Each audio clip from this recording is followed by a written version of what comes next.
आधार card को नहीं आसीगला एक नुआ सूचना।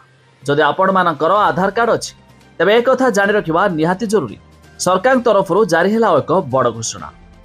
एक कथा जानी आधार कार्ड मध्य सबुठु बड़ गुरुत्वपूर्ण डॉक्यूमेंट। एही मध्य आधार संबंधी नहीं जारी है एक नुआ सूचना जहाँ जानी रखा बहुत दरकार। जानिबा पूर्व वीडियो को लाइक करूँ, सब्सक्राइब करनथिले एबे सब्सक्राइब करी पाखर थिबा घंटी चिन्ह को दबाई दियंतु। देखंतु आधार कार्ड एक बड़ जरूरी दस्तावेज। प्रति काम यहाँ दरकार, से सरकारी हेउ कि बेसरकारी हेउ।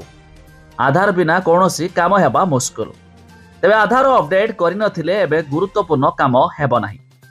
बारंबार अपडेट करने को तारीख भी आसुची, हेले एबे शेष तारीख आसी जाइछि।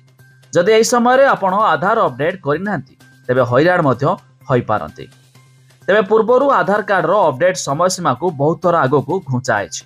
एही मध्यरे पुणी मध्य आधार कार्ड रो डेडलाइन को घुंचा गला। अर्थात जून मास शेष तारीख पूर्वरु आपण मानकु आधार कार्ड रे अपडेट कराई नेबा जरूरी, नचेत आपण को एहा परे कले टंका देबा को पड़िबो।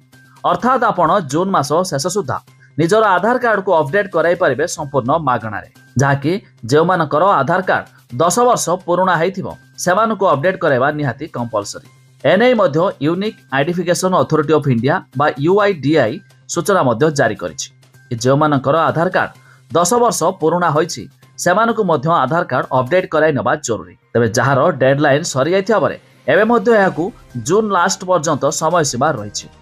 तेबे आपण मानकर आधार कार्ड केते वर्ष पुराणा हलानी ता निहाती कमेंट करी जणाइबे।